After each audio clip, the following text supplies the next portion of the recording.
yang mana bergeraknya diri kodrat dan menggerakkan zahir, ini adalah dinamakan dengan solat yang sudah jatuh dengan rukun dan rakaat, solat yang sudah berpedoman kepada rukun dan rakaat. Tapi adakah perbuatan lain sebelum ini terjadi? Nah, ini makanya kita akan insyaallah membuka suatu pemahaman, suatu kajian yang bersifat usuluddin,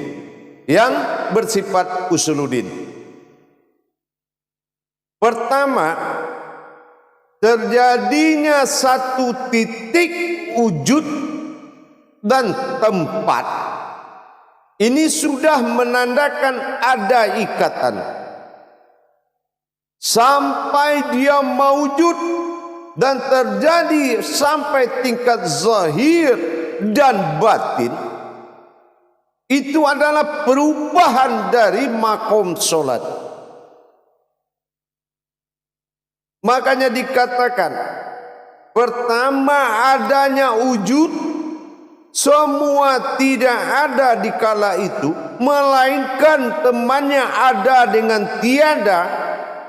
Itu saja sudah membuat al-kisah, sudah menjadikan semua al-kisah, usulnya al-kisah.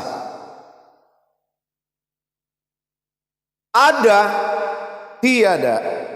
Inilah solat terjadi makomnya 6 tahap perjalanan, 6 ikatan dengan Allah. Ikatan dengan Allah itu ada 6 kodratnya solat.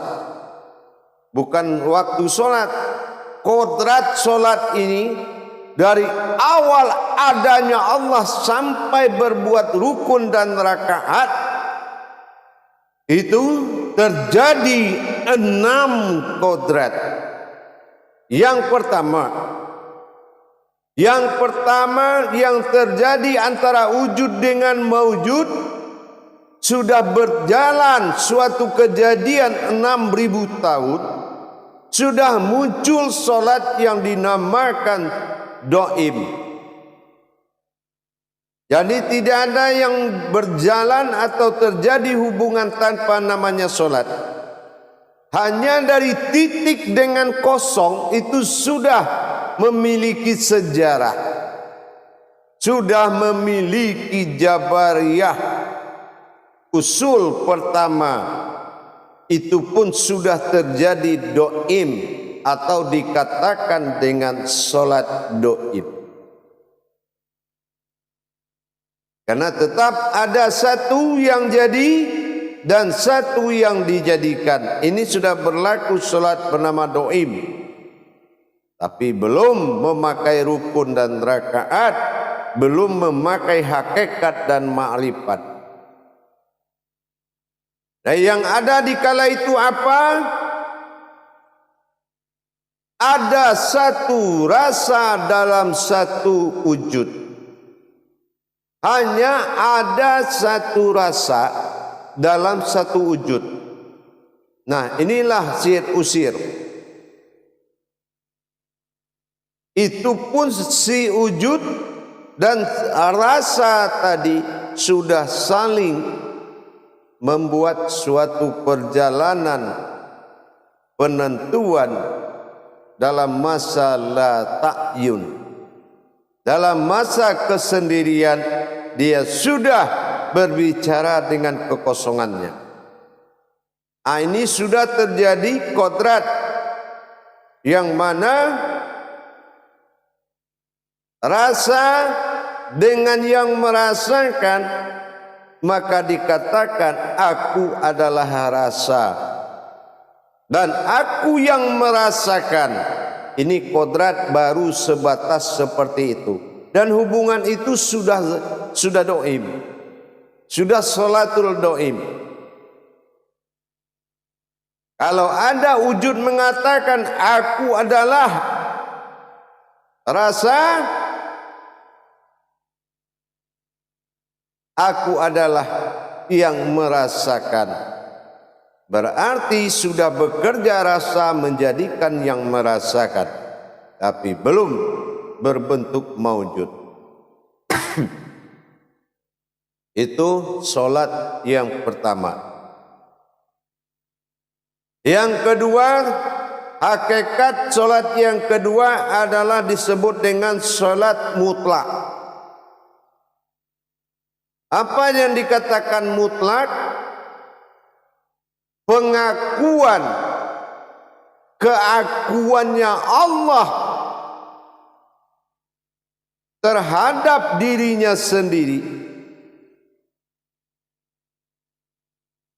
Yang dikatakan pengakuan mutlak keakuan Allah terhadap dirinya sendiri, yaitu sebuah maujud yang dijadikannya dan menetapkan keakuan dia kepada suatu yang dijadikannya, ini sudah mutlak. Kalau ini tidak mutlak, tidak akan ada kodrat umat dengan Tuhan. Jadi pengakuan keakuannya terhadap sesuatu yang kodrat yang mengakui, ini adalah dikatakan dengan sholatul mutlak, sholat mutlak, atau dikatakan sholatul wajibul wujud, yang wajib adanya keakuannya terhadap sesuatu yang dia jadikan. Ini sudah dikatakan dikala itu terjadi 6.000 tahun proses keakuannya, menetapkan keakuannya kepada sesuatu yang menyaksikan keakuannya, sebuah yang dia jadikan kodrat untuk mengakui keakuannya. Atau dalam bahasa qudsinya dikatakan akulah akunya Allah. Yang keempat,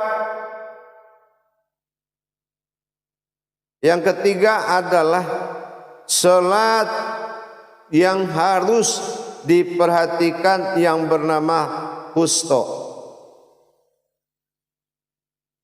Nah, ini tingkat husto. Tingkat husto di dalam satu keheningan, ya, di dalam sesuatu keheningan yang tidak ada bunyi waktu itu, juga tidak ada berbentuk apapun waktu itu, atau boleh kita kasih gelar sang hening dengan sang gelap.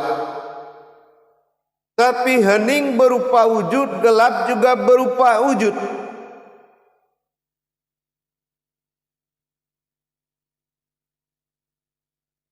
Tetapi maujudlah dua-duanya di dalam sesuatu rasanya, sesuatu rasa, maka inilah yang harus dijaga dalam sifat husto. Alam hening dan alam gelap, belum ada bunyi dan belum ada yang bisa dilihat,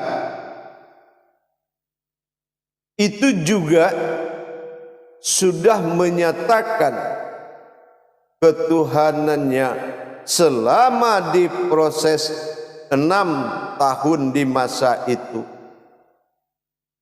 sehingga jatuhlah ke dalam diri husto ini adalah sebuah solat yang sangat harus dijaga. Kenapa? Asyik dan masyhuknya suatu ibadah dalam keheningan tanpa suara dan kegelapan tanpa bentuk. Ini ikatan batinnya dinamakan dengan salatul husto. Yang keempat, terjadi pada waktu itu adalah sebuah solat ikatan batin dalam bentuk salatul mutlak, solat yang telah mati dan belum ada di kala itu hubungan solat, tapi ada terjadi hubungan kodrat di dalam diri. hubungan kodrat sejatinya. Apa yang berhubungan di kodrat pada itu? Sebuah yang hidup, yang ada, berbaju dan berpalutkan batin, berpalutkan sir.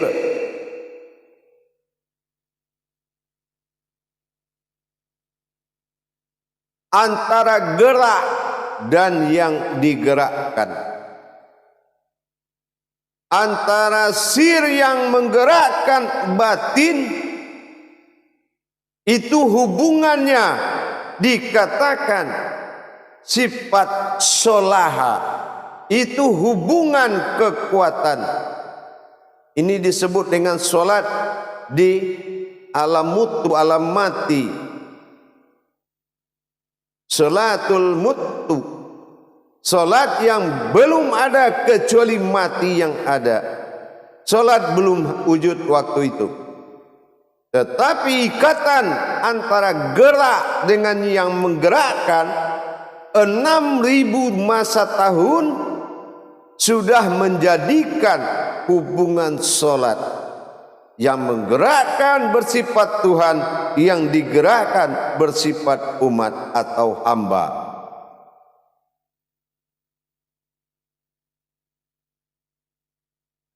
Nah, barulah masuk kepada salat yang bersifat yaitu aku dan dia. Nah, ini dinamakan salat watil. Nah, salatil kudrat. Jadi sudah terhubung antara ketentuan ibadah atau keumatan dan ketuhanan dalam kodrat aku dan dia. Ini sudah masuk ke makom wujud zat dan mewujud sifat. Nah, ini sudah terjadi sebuah kodrat, yaitu kodrat zat yang kodrat sifat. Nah, yang terakhir barulah masuk solat tauhid. Setelah ditetapkan umat dan Tuhan, yaitu dalam makom syahadatullah, menetapkan keakuan Allah pada diri yang dijadikan. Inilah yang dikatakan Al-Malikul Hakul Mubin Ashadikul Wa'dal Amin. Terjadilah penyatuan dua kodrat tadi bernama diri dalam diri. Yang terakhir yang keenam adalah salat tauhid, yaitu berhubunganlah zahir dan batin. Nah, inilah zahir perbuatan Allah pada umat, batin perbuatan Allah pada dirinya. Inilah kodrat salat zahir dan batin. Nah, inilah, jadi kalau kita sudah mulai memahami tadi bahwasanya hubungan-hubungan Baitullah tersebut sudah banyak terjadi, barulah yang penutup dari sifat solat adalah a'maliyah. Itulah yang dikatakan sejarah yang disirkan ke muka bumi menjadi a'maliyah atau syariat. Mudah-mudahan perjalanan yang sangat panjang ini luar biasa, di antara satu dengan satu dibatasi dengan perjalanan 6 tahun dalam masa hitungan